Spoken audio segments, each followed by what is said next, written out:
Yo, what it do? It's your boy T-Lee, and I'm back with another crazy video from your boy Dr. Insanity. As you can see, this weirdo, as you can see, this weirdo on this screen, lonely husband kills his wife and records everything. Top school shooter vibes, and like we always say, you're gonna get caught. You can't get away with it. So we're gonna tap into these weirdo, you know. I don't care what you did. I'm sorry about what I did. Just please come home. Please. You diabolical for you to pull. God, come on, Tom. You are diabolical to pick up a camera and decide to record yourself crying. You need to seek help immediately. Just, please. This is Joseph Paul DeWise, and his deteriorating relationship with his wife, Lauren, is slowly ruining his life. I'm driving and I'm crying. I don't want to go without you. I'm sorry. I will do better, I promise. Over the years, Lauren had lost her feelings for Paul. But Paul's love for her had only grown stronger. And to cope with slowly losing the love of his life, Paul turned to drinking, sending his mental state into a downward spiral. His love for Lauren would turn into hatred. And all of a sudden, you're like, oh, I'm just an innocent victim now. Why don't you attack me in front of the camera? Why don't you talk to me like you did a minute ago? And that's what this guy is acting like he's the wife and she's the husband. Why you on HUD? Get off HUD.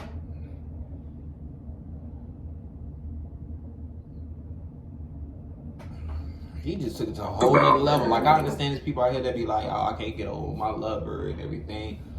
But I respect the person that be like, oh, I can't get over her. I be looking at her page sometimes. Like, or like, you probably try to, well, that's even diabolical, popping up to a job when y'all done broke up and it's done. But yeah, that's diabolical too. But it's normal, check her page and shit. Ooh, I did that when I was a teenager, when I first broke up my, you know what I'm saying? Even though I broke up her, I was still like, what you doing on that? But he didn't took it overboard. He recording. And I'm angry. Crying. And it's hard for me to live with. Paul could only bear the pain for so long. His complex emotions turned into obsession, leading him to stalk Lauren, where he soon discovered she was going on dates with other men. Eventually, enough was enough. Good night, Lauren. I hope you sleep well. On the night of January 7th, 2018, Lauren DeWise would be found dead in her bedroom. It was confirmed that Paul was responsible. I live at 1308. That's the next door neighbor. She just came over in hysterics and says somebody shot her roommate. What makes this case specifically so interesting is that Paul recorded his entire mental downfall, from the start of his issues with Lauren all the way to the tragic end. For the past 6 months, I've worked with a handful of police stations, district attorneys, and news networks. It indicates the first Lauren, written by Paul on July 24th, 2017. It indicates the first real sign of Paul and Lauren's relationship problems, but also Paul's dark tendency of self-hatred. I have no excuse for what happened last night. I am a very bad person for you right now. I hate myself. I do not deserve you. I have no reason to be loved by you or the kids. I ruined everything. You deserve someone way better than me.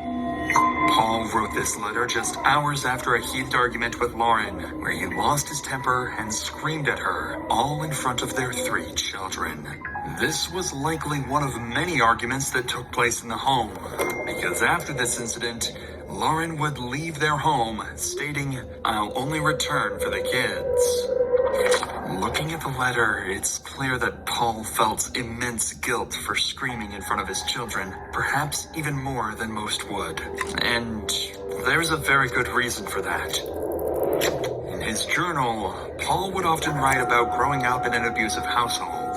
In one one entry, he described walking in on his father screaming and choking his mother, her face turning purple from the strangulation. Perhaps Paul felt he had followed in his father's footsteps by becoming aggressive towards Lauren in front of their children, something that likely embarrassed him. But instead of apologizing for his outburst, he chose a different path. He would begin manipulating his children, convincing them that he had done nothing wrong, even going as far as recording these statements to show Lauren later on. So how do you feel about what happened with Lauren? I'm angry and sad, and I don't know. I'm upset. I'm mad. I don't understand. It's overwhelming. The only damage that I feel that has been done by is honestly Lauren. I mean, everything was fine until she decided that she wanted to do what she did. Was it my fault? Was I a bad husband to Lauren? No. Are you glad it's just gonna be me, you, Jill, and Nana? Why? Because Mama moved away. Yeah. Lauren had moved out of the house, and Paul's attempts at manipulation only pushed her further away. In turn, his abandonment issues worsened, spiraling into paranoia over the thought of Lauren falling in love with someone else. There are numerous examples of Paul's paranoia, but certain examples are particularly notable. One thing Paul would consistently do over these years was send relentless barrages of text messages. They would usually start out in a calm, collected way. I respected you, and so did the community. Now you are someone else. You aren't building love in the family anymore. Mostly insecurity, and frustration, and sadness. But would quickly spiral into unintelligible rants of self-hatred and aggressive accusations. Now I am depressed again. How can you not care? How can you make me deal with this by myself? Why won't you save us? I'm sick again, and my counselor had to cancel. I am a pathetic piece of crap now. I am completely alone. My life is ruined. My money is gone. My body is broken. My wife doesn't care about me except to hurt me. You are abusive. I am crazy now. Great job. Always ending with some type of accusatory comment, likely to make Lauren feel guilt over not being there for it. Shit, make you crazy, make your damn self crazy. I'm crazy now. Good job. Show ass on. Another thing he would regularly do was contact people in Lauren's life. One notable example would be towards Lauren's female co-worker, who Paul suspected to be bisexual. I would appreciate it if you would stay away from my wife. You are not a good influence for her, and she is acting like a single woman. I don't not trust you as I reached out to you, and you ignored me. My wife needs family-oriented friends, not friends that married people and aren't friends enough to help in crisis. Paul's messages to Lauren and her friends continued for months, growing increasingly emotional over time. But Lauren would rarely respond. Reading his diaries, it's clear this deeply upset Paul. He felt like he was losing the woman he loved. Desperate for a reaction, he soon turned to sending her videos instead, hoping that would finally grab her attention. I don't care what you did. I'm sorry about what I did. Just please come home. I don't want to restrict this by myself. And I love you. Please. Just fucking please. A deep fear of abandonment, likely stemming from his childhood. With Lauren, he was angry and controlling. Without her, he was desperate and self-pitying. When she responded, it would briefly ease his distress, but unfortunately for Paul, Lauren would stop responding altogether. Lauren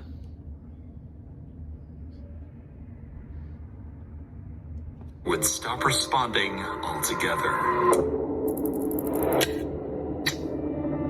On November 14th, Paul's worst fears of abandonment would come true. He would discover clues that Lauren had started going out again. And later that same week, he signed up for VSync GPS tracking services and registered her phone to the system. Paul would start stalking her. He would take pictures of Lauren and the various bars she would go to and store them away to confront her with later. But on November 14th, things took a dark turn when, while stalking her, Paul discovered Lauren in her car with a co-worker named Kevin making out. It seemed to confirm his deep fear of being abandoned as he stood there watching it all unfold. Kevin would eventually leave the vehicle, allowing Paul to rush in and let Lauren know he saw everything that just happened. He'd pull out his phone to record, but would only capture a few seconds. It was an accident, I'm sorry. Paul would go on to take Lauren's phone, texting Kevin an array of angry messages. However, eventually, Lauren would escape the situation. Approximately 22 hours after this had taken place, Paul would find Lauren with a different man, Brian. The two were simply co-workers, but Paul wasn't going to take any chances. So again, he would go up to the car, this time confronting the man instead of Lauren. This man had absolutely no intimate relationship with Lauren, so he retaliated against these claims, even punching Paul in the face. Are you pulled away from my house? You're scared. There's nothing. It's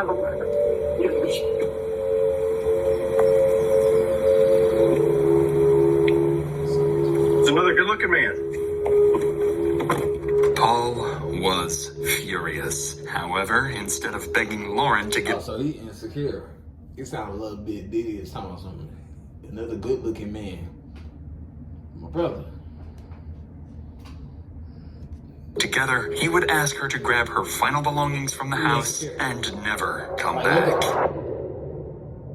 This was a sharp distinction from the previous weeks and even months. It seemed like Paul's ongoing desperation for Lauren had bizarrely turned into hatred. Lauren would oblige and go on to take her items from the house, but Paul wouldn't stop there.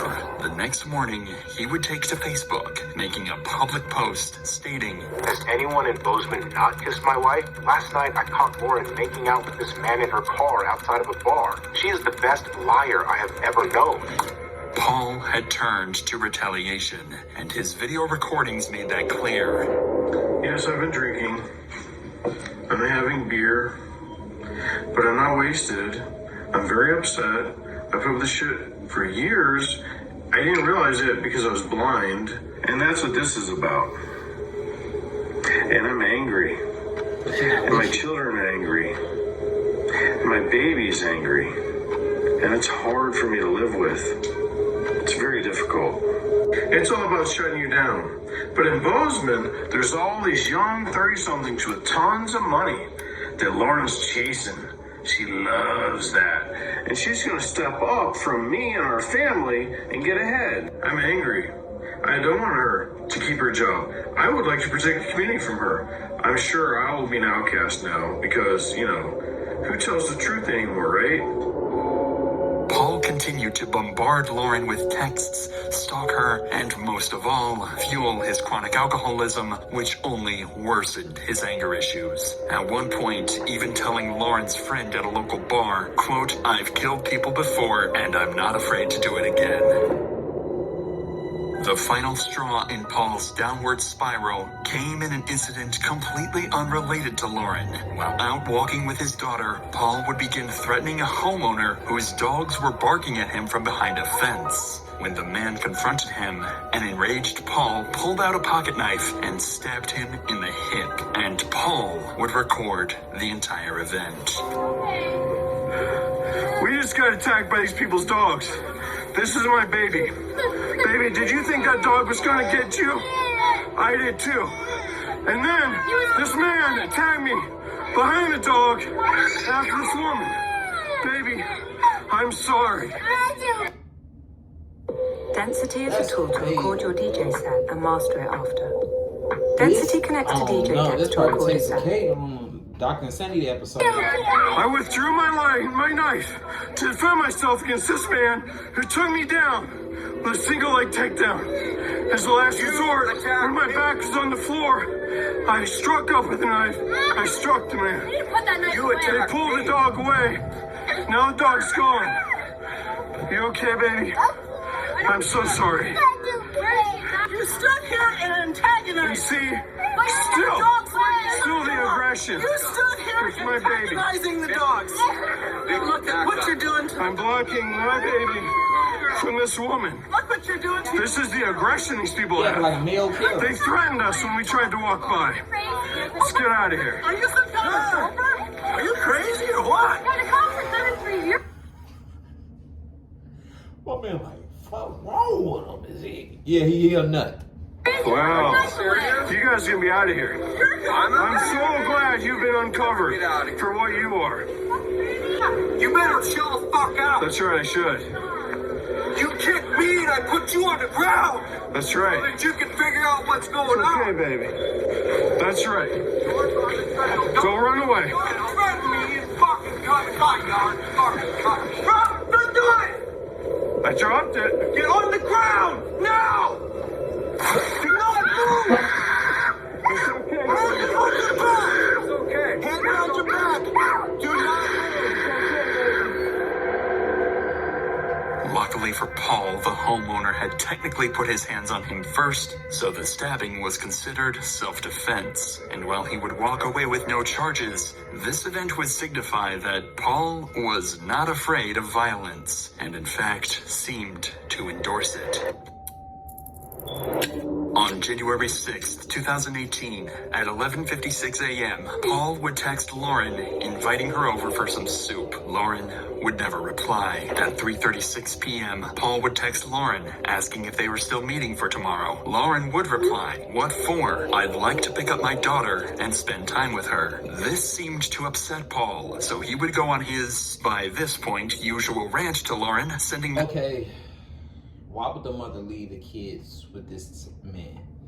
That's what's wrong on her part. What's kind of sketchy on her part. You feel me? Why would you do that knowing how he is? Knowing how this man is? It's tricky. Just such as, "I beg you, please don't destroy us, I love you, and we'll do whatever it takes." Hours later, at 10:58 p.m., Lauren would reply, "No thank you." A 2-hour gap would proceed with no text messages between the two. However, Paul was completing other tasks during this time.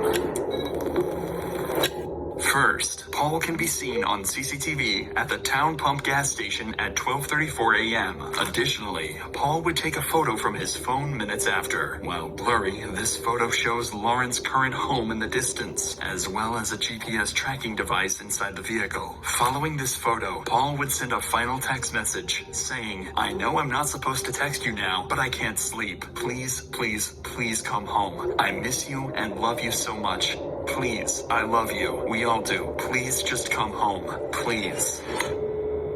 911, what's the address of your emergency?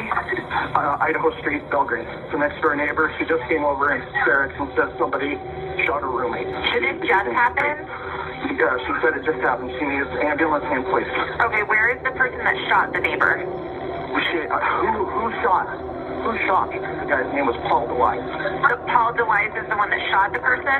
That's what she said, yeah. She said her roommate actually is the one that's still alive. Do we know where Paul is now? She doesn't know if he's still in the house. That's why she ran. Okay, all right. Is Ashley bleeding seriously? Was she bleeding seriously? Yes, she said yes. Okay.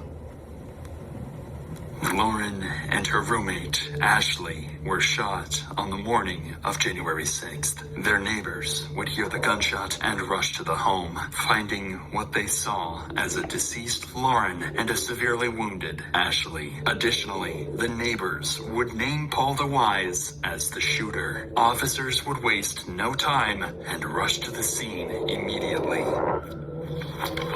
Where are we at? What's going on?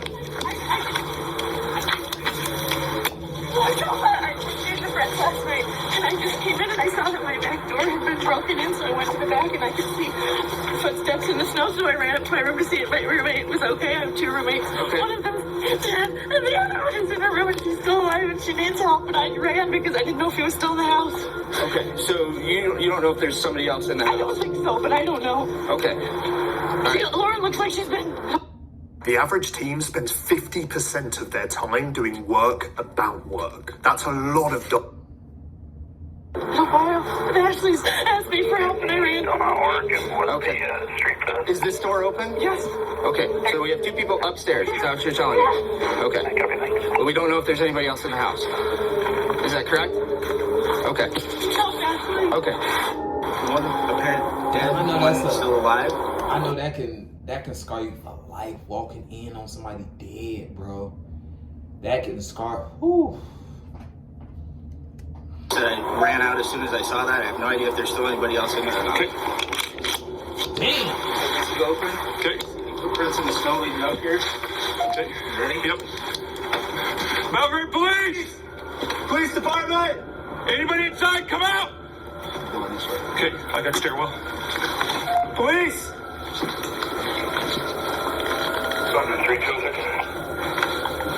Where are you at?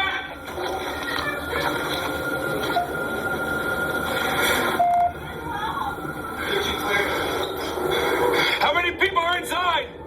We're making entry. How many people? Okay. We're coming! Belgrade Police, show me your hands. The doors on the left and right.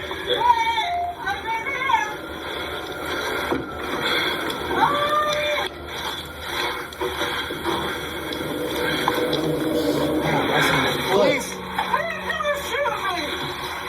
Who shot you? No, please don't shoot me. I'm not gonna shoot you. Please don't shoot me. Behind you. Okay, we need medical in here now. Please don't shoot me. We're not gonna shoot you, ma'am. My name's Ashley. Ashley, what's going on? Who shot you? Nobody. Oh, what happened? I don't know. Please come here. Who did? I am the police. I'm the police, right here. Where are you? I'm right here. Can you see me?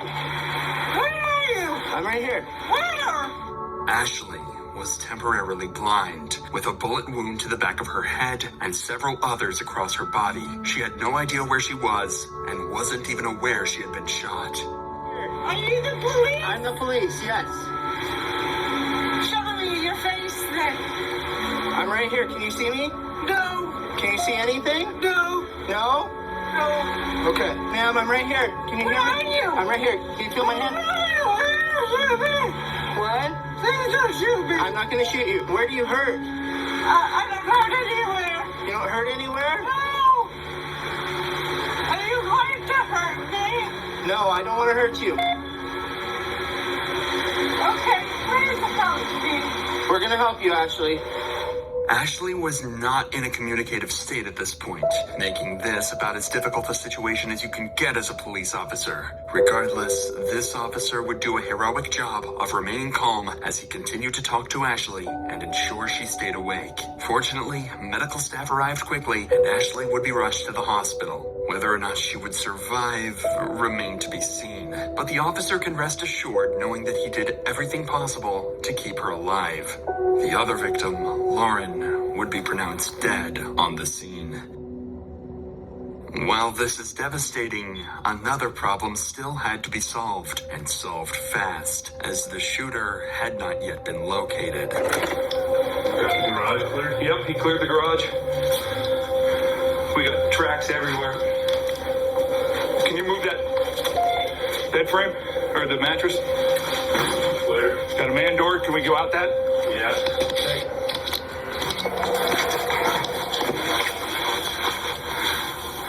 Clear. We're clear? Is there tracks going over the top of the fence or anything? No.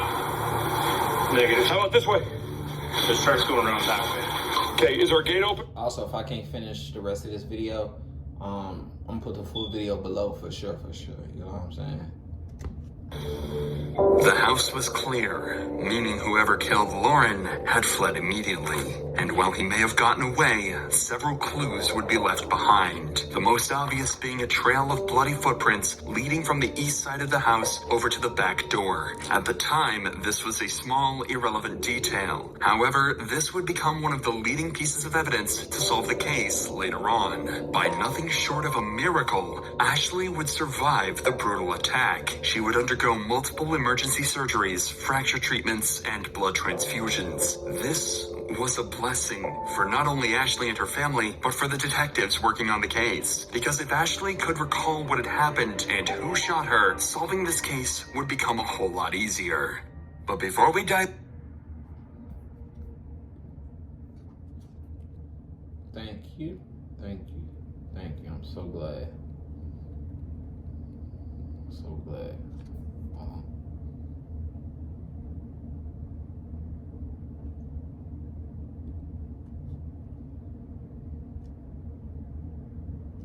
Incident by asking specific, targeted questions in hopes of triggering memories that might have been buried due to the trauma. So obviously, you know, we're here to talk.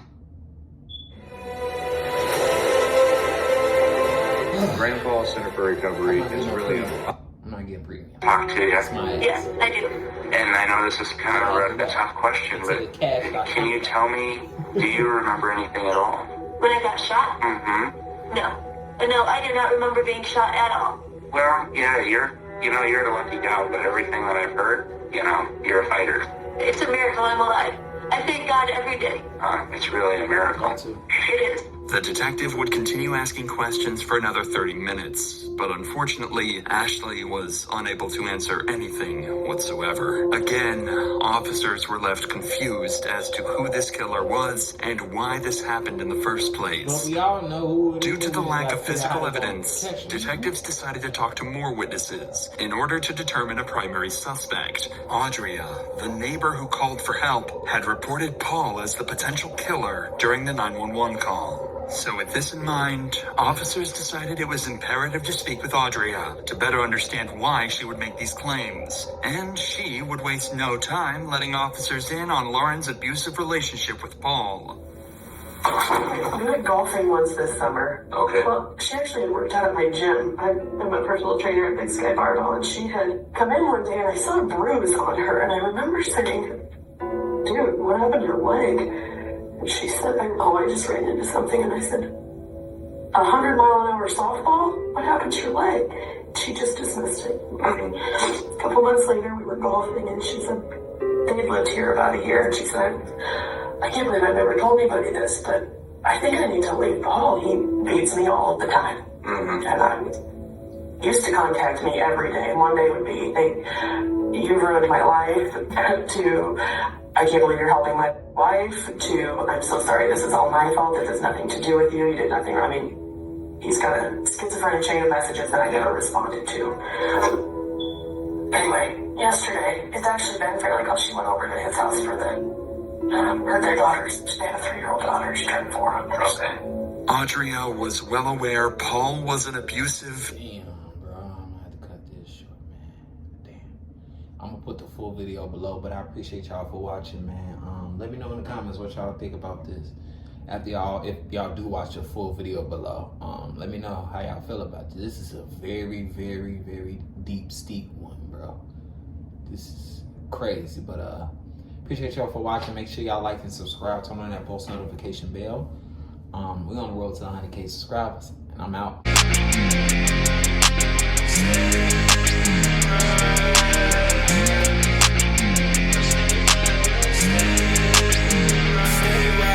What you gon' do